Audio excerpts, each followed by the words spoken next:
What do you think? I think we're dead meat. Real dead meat. You're dead meat! Go ahead and laugh, you guys. If I ever find a little bastards that did this, they're dead meat.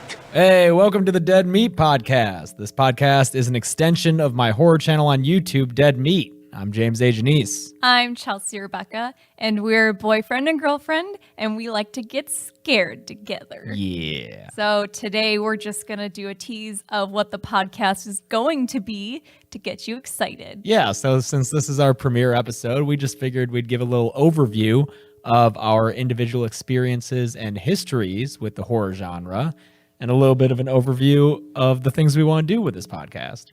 So a lot of people have asked me what the first horror movie I ever saw was, or what the first horror movie to get me in love with the genre is. And I don't know how to answer that because horror's been a part of my life for as long as I can remember. I remember being really young and watching movies like Night of the Living Dead and Serial Mom, the John Waters horror comedy, with my family. It was just like family viewing. And, those are a little graphic for a young kid, but we watched them anyway. I do remember a specific memory of Scream. My parents had rented it and they were watching it in the living room. And so it must have been right after it became available on home video. So this would have been 96, 97. So I would have been around 7 years old. And I started watching it with them. But that opening scene is so fucking intense for a 7-year-old that I wound up running into the kitchen and hiding from Scream. It's so weird that you mentioned that scene because I couldn't watch scary movies growing up. Mm-hmm. One, I was a giant baby anyway and would not have enjoyed them. But two, I just wasn't allowed to watch violent movies growing up. So that included most horror movies. So my friend growing up she's a huge horror head and was into horror movies when she was young, a lot like you. You Mm-hmm. have a similar background, I think. But she would explain scenes of horror movies to me at school. She would kind of describe what happens in them and freak me out, but I couldn't get enough. And I remember very vividly her describing that scene from Scream, and that one really freaked me out. It's an amazing scene. But it's weird because when I finally did see that movie, what I had imagined in my head was so much scarier than what that scene was. Yeah. So, yeah, I was just exposed to, and so your parents' specific thing was no violence. No violence. So sex was like sex. I mean, not when I was a kid, but yeah. Nudity was always whatever. Because I distinctly remember, and because I remember this with my Catholic school friends, this would have been before I was 10 years old, which was when I switched to public schools. I had friends over, and I had already been super into Rocky Horror Picture Show, and I put it on with them over, and my mom came out and saw we were watching it and was like, no, you can't do that. It's so funny because that happened to me in high school. Oh, yeah. Because I liked that movie when I was like 13, 14, and that one was fine for me to watch when I was younger because that's all sex and it's silly and pretty harmless. But that was one where my mom said, your friends can't tell their parents that you're all watching this together. Exactly. Like, you're going to get in trouble. Yeah, or you're going to get them in trouble. Yeah. But that movie was always fine in my house growing up. So I don't remember exactly because I remember that specific Scream incident, and then I don't remember exactly when I went all in on horror.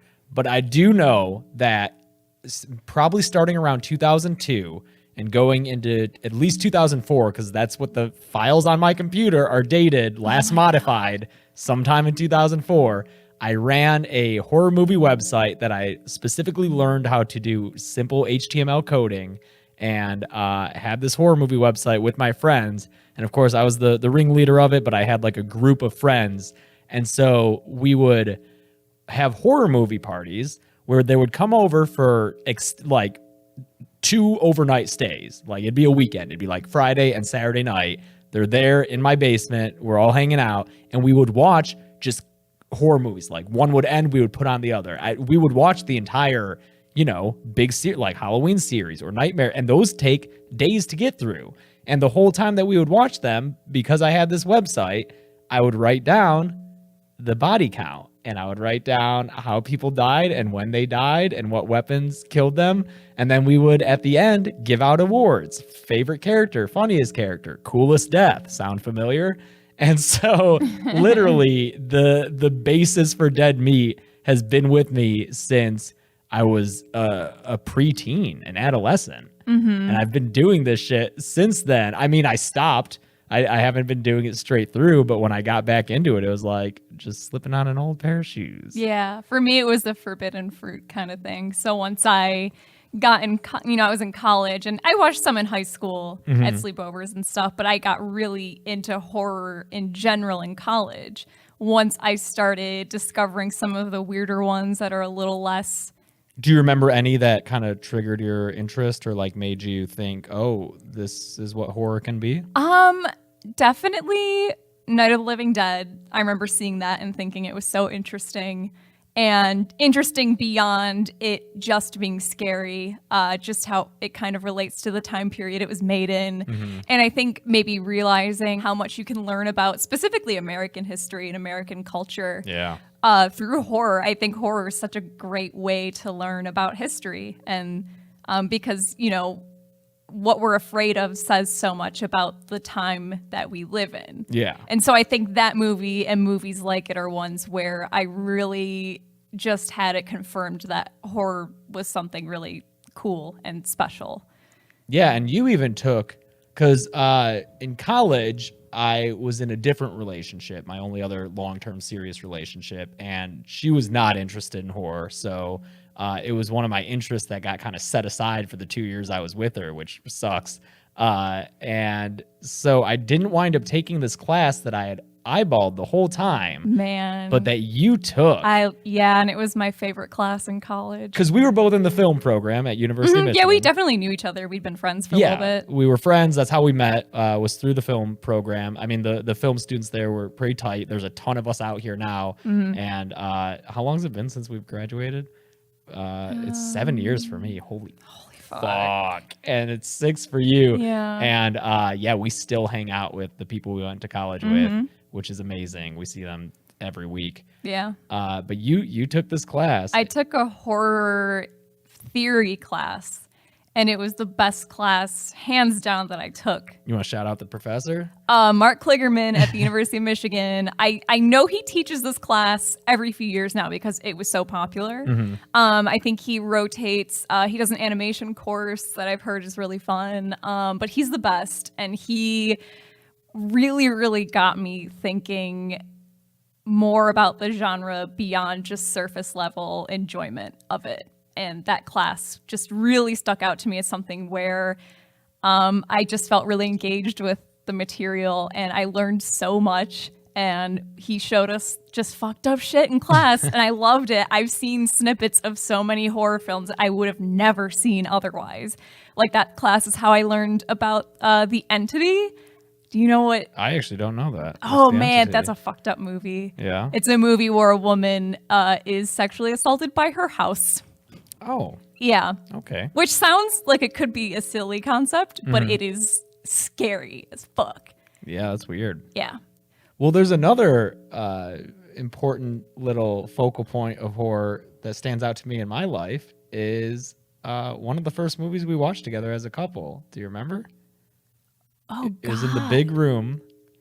Oh, Hellraiser. Yeah, we watched Hellraiser together right when we first started dating. I think it was the weekend we started officially dating. Yeah. And we're officially a couple. We had a romantic weekend while you were visiting from LA. And one of the movies we watched together was Hellraiser. Oh, yeah. And I knew that because you liked it so much, I was like, fuck yeah. Yeah, that was so fun. That was such a I guess an important thing to me that she can get down with Hellraiser, which is a weird fucking horror movie.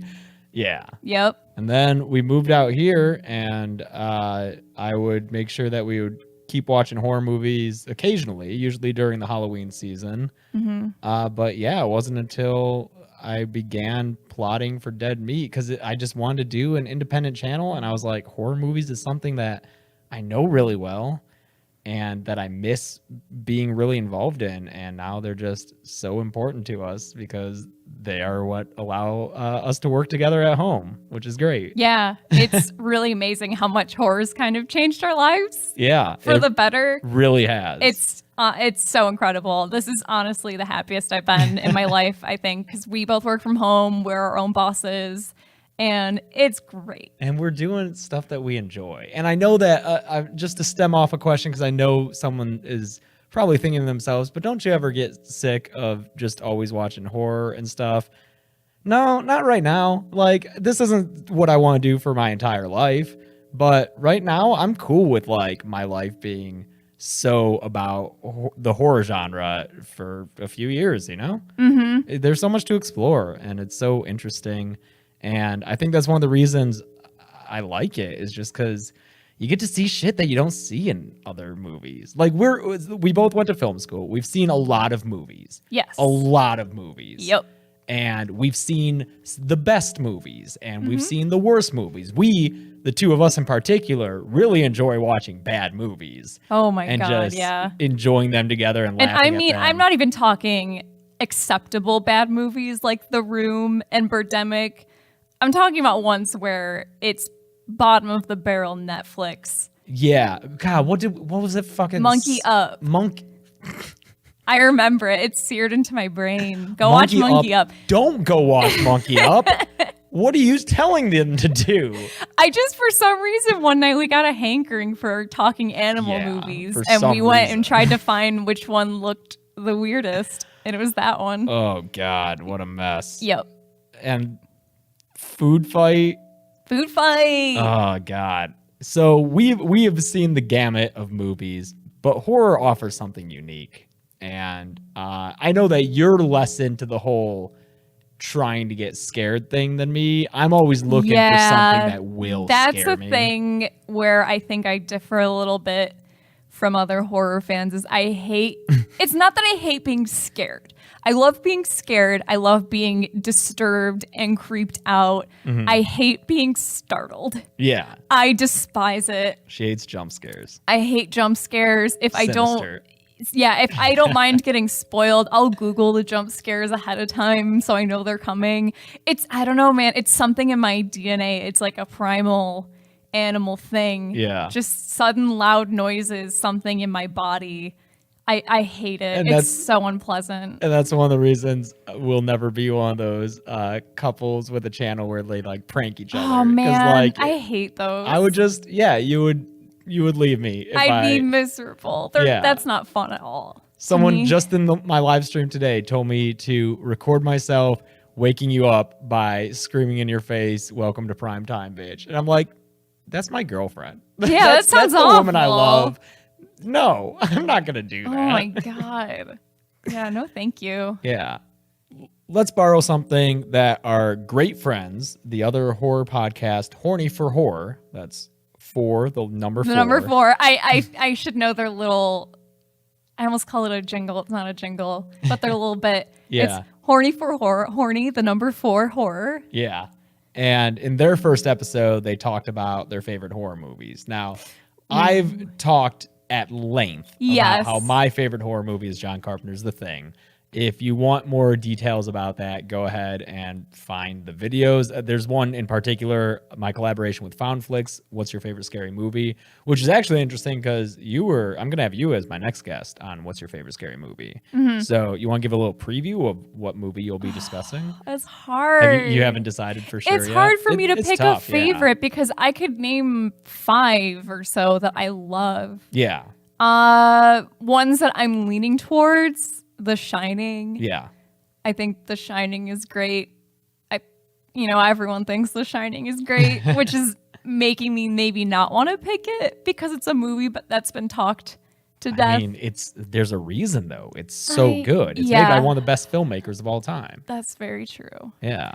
Let's see. Texas Chainsaw. Maybe I'll talk about Texas Chainsaw Massacre because I think that's such a gorgeous movie. It's early too. That's one of the earliest. Mm-hmm. It's so good. Just as a film. I think one of the last shots, I think the last shot of that movie is one of the most beautifully shot in all of film.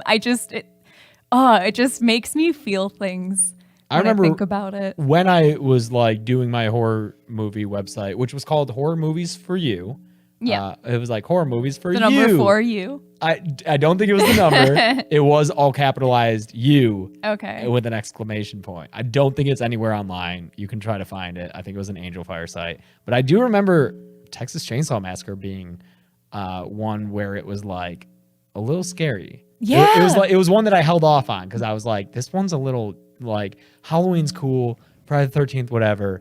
Man, that Texas Chainsaw Massacre. It's just because you put it on, it's like, why is it so dirty and gritty? Yeah. It just feels like gritty. you dug it out of a shed and Yeah. it's a film canister that's not labeled. Like, it's almost, and it feels like a snuff it's film. gross. Yeah. Yeah. Ugh, it makes my skin crawl. That's one where the first time I saw it, it was with a group of friends. Everyone was making fun of it the whole time, so I didn't think it was scary. Oh. But then I watched Why it. were you like teenagers? Yeah, or in like high school. Yeah. And then I watched it later and I got to kind of sit with it, and that's when it freaked me out. Once I, took it seriously the whole time. Yeah. And let myself be scared. And that's part of horror is you You gotta have to let yourself be scared. yeah, the suspension of disbelief, as it's commonly known, is you just gotta kind of like buy into it, and I mean, that doesn't mean you can't be discerning. Yeah. If something's bullshit and pulls you out, then that's the movie's fault. But like, you can't just sit there and talk and joke about it the whole way unless you're getting paid to do that, like us. Yeah. I think another scary movie I would go to bat for that I think gets unfairly dumbed on is the Blair Witch Project. Oh yeah, I think that the one Blair fucked Witch you up. Project is fantastic, and yeah, it that was scared just a me. few years ago. That was not even that long ago.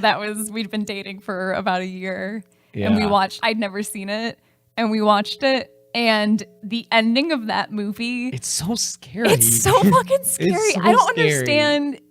I don't understand the flack it gets. I think because it's been parodied so much, Yeah. maybe it's Once you have Sherry O'Terry in snot Scary Movie. flooding out of her nose, replicating that shot. Yeah. but That night after we watched that movie, Oh, no. I woke up in the middle of the night and Chelsea was coming back to bed, and I was like, "Oh, did you have to go to the bathroom?" And she was like, "No, I was sitting out in the living room with, with the lights all on." the lights on. It's just, okay. So at that point, our bedroom had no furniture in it. Yeah. We were waiting for a new bed frame to come in. So all we had was our mattress on the floor and nothing else in that room. And all I could think about was the ending of that movie. What if I had woken up before you No, had come back don't. in, James, and then I that's just not funny. stood in the corner and waited for you to come back in the room? Oh God. Yeah, Spooky that stuff. movie's fucking scary. That's one that relies so hard on one, letting the viewer scare themselves, and two, just having an overactive imagination. Yeah. And I very much do. Oh, I'd also like to, because people all the time are like, well, besides The Thing, what's your favorite? Because people are just, can never be satisfied. But some of my other favorite horror movies are The Descent. Oh, that one fucked me up too. Love The that Descent. one I couldn't sleep after. I love that it's just like this group of women trying to overcome some a recent tragedy in one of their lives. And then honestly, the first half, when it's all the cave stuff, the claustrophobia, that's the really effective stuff to me. The cave monsters, I mean, yeah, they'll fuck you up too, but That first shot of them though is the part that scared me the most, of the cave monsters. oh yeah. Where I think it's through the camcorder one of them has, and it's in night vision, and it's vision, yeah. panning, and then you Classic see night one vision. just standing behind. Do you remember when camcorders used to have night vision, and then it was discovered that it was kind of like an X-ray kind of thing through What? those? Yeah, dude. Because I remember being a young, because I've always fucked around with cameras and have always filmed my own shit. I remember being real young, around 11, 12, and having a camcorder with night vision, and that was the last time I ever had it, because apparently it was it would cause a see-through kind of thing sometimes. It was nothing I ever explored. So are you talking it had X-ray properties? Is it like those foot things in shoe stores back in the 50s or whatever? Do you know what I'm talking about? No, It's in the book It. Oh, okay. Eddie puts his foot in one, and literally in shoe stores, you would have these X-ray things. You would look through like a viewfinder, and you could see the bones of your foot and how they fit inside the shoes you were trying on. No, that can't be good. No, they gave people cancer. Yeah. Which is why I was wondering if No, I don't think it was like a cancer I was giving like, oh thing. no, did I think- camcorders give people cancer? They're just beams of cancer firing out the lens. No, I just think it was a clothing situation. Oh my gosh. Yeah, I believe. But great shot in The Descent. Yeah. Another one. Speaking of that, is Rec. That's I've always another called it one. Rec, but lately I've heard people REC? say Record. They've called it Record, which is weird to me. That's weird. I'm just gonna keep calling it I Rec. just have always called it Wreck. I think that movie's great. It scared the shit out of me when I first saw it. We did watch it recently, maybe a year or two ago. And I think, it's one of those situations where since it came out, there's been just this deluge of found footage films. And it's kind Yeah. of like how when Anchorman came out, it was hilarious. And then we just kept seeing the same humor over and over. And so when you go back and watch Anchorman, maybe it's not as funny. And so I feel like Rec's a little bit affected by that, but it's still really good. I used to call it the scariest movie ever. I'm not sure I would still say that.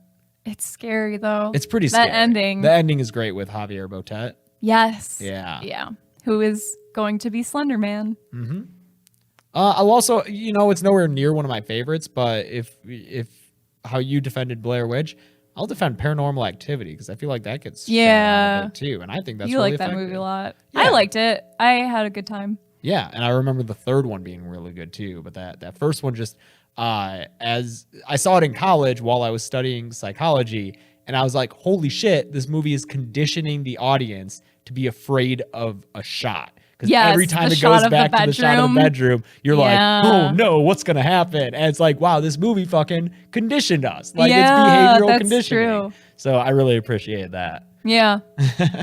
Kind of, there was another movie we saw recently that did the exact same thing. It Comes at Night. Yeah. There's a shot where they keep cutting to a slow zoom down a hallway. And every time I saw that fucking hallway, Yeah. I got tense. Interesting movie. Really, yeah, that was a weird one. I know a lot of people were unhappy with it. I think I kinda liked it. their expectations were maybe not calibrated correctly due to trailers or whatever. But I went in without knowing anything, and I enjoyed it. Yeah, it scared me. Yeah. So yeah, I mean, you want to give them a preview of what this podcast holds? Because really, if we're being honest here, Chelsea's the one who's been doing the legwork on this project. Yeah, I really wanted to do podcasts. I'm glad you have been. And I wanted to get a little piece of the horror pie. Because I also like talking about horror. I just kept coming up with ideas for episodes. And we're talking months ago. We've actually already recorded a few. We've recorded a episodes. few. We've done a few reviews. I want to do some games. Yeah, and I think I really love doing the reviews, and they're not just reviews; they're like recaps. They're similar to other movie podcasts.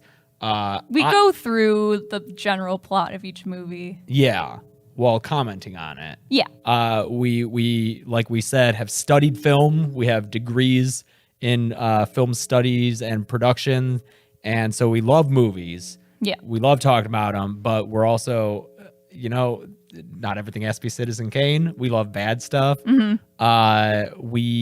I think both of us have the capability to be able to criticize things that we love and be able to find good things in things that we don't like, which I think is really important. You can't just paint a movie as good or bad. And that's why I'm always reluctant to assign a number value. People are like, what would you get it out of 10? That doesn't tell you anything. Yeah. Because there's a lot of things to say about a movie, and it might have some good things and some bad things. So Yeah. that's how we'll be approaching things. And we already recorded one review, and I think that those will be regular. Yeah, that was a lot of fun. Yeah. And so we're actually going to record another one after this. Yeah. And we definitely both want to be able to talk about horror with you guys in an educational way, an academic way, the way different theorists look at it. You can learn so much, but also keeping it pretty raunchy and silly and, And that doesn't fun. mean, that doesn't mean isn't, not going to get weird. Yeah. I mean, we have had years of experience riffing on movies through our Drunk Disney series on our YouTube channel, Practical Folks. We've done that for years. I think that we have really honed our skills with the ability to watch a movie and make jokes about it and have a fun time with it. Yeah. And so that is kind of our mission statement for this podcast. We'll also do stuff like interviews as we gain more access to people involved in the horror industry and community. Yeah. Like you said, games. Yeah. Some fun stuff. I want to play games. Yeah. I mean, I really want to do a horror themed Would You Rather. I already have a few good ones, but I asked my YouTube channel to provide me with some. how'd that go? Most of them are, who would you rather fight? No, that's when I pitched this to you. I even said they're not going to be just who would beat who in a fight. No, fuck that. They need to be complicated, maybe ethically compromising. Morally gray choices that are hard and confusing. I know. I was like, come on, YouTubers. Come on, give me something different. Yeah, it's okay. I still love you guys. So, yeah, that's what you have to look forward to, and that's what we have to look forward to, because we both love listening to podcasts, you especially, since your job entails you sew, you make costumes. Yep. And so your ears are free to do whatever you want most with them. of the day my ears are free. Yeah. Editors, not so much. We have to listen to what we're doing, but you get to sit there and listen to endless amounts of podcasts. I listen to so many podcasts. I'm so jealous. I listen to a lot of history podcasts, so I feel very learned. It's nice. But yeah, podcasts would keep me sane on my commutes back when I had to drive to work. Yep. And so it's something that both of us have always been interested in doing. I'm so glad we're finally doing it. It's a wonderful medium. Me too. It's really hot right now, the podcasts, Yeah, it is. Yes, it is. But whatever lets us sit on our couch and make content, I'm down with. Feel free to email us. We have a email address specifically for this project, deadmeatpod@gmail.com. Hit us up with ideas or feedback or really anything you want to say. You can just let us know. Be sure to subscribe to Dead Meat on YouTube if you haven't already. And to help this podcast specifically, rate and review us on whatever podcasting app you're using. I guess iTunes is most helpful. iTunes is the most helpful. Apple and their friggin' monopoly. Yep. I was going to say monogamy. Oh, I thought you were going to say monotony. Well, sure. Yeah. Apple and their friggin' monopoly over everything. Yeah. Bow to the Apple throne and rate us on iTunes. Yeah. Oh, boy. You can follow Dead Meat on social media, specifically Twitter and Instagram at Dead Meat James. Chelsea, where can people find you personally? You can find me on Instagram at Carebeck. That's CareBecc. Twitter at the same name. And Facebook, I'm Chelsea Rebecca Cosplay if you want to look at my sewing stuff. I also post a lot of that stuff on Instagram too. Yeah. And then my personal accounts on social media is James A. Janisse, my name, all together. That's on Instagram and Twitter. And heads up, our personal Twitters, I'd say both of them are pretty political. Mine is predominantly political. So yeah, mine is as well. Yeah, so if you're not into that, there's always at Dead Meat James on Twitter, and that's horror stuff. So thank you so much for listening. This has been the Dead Meat Podcast.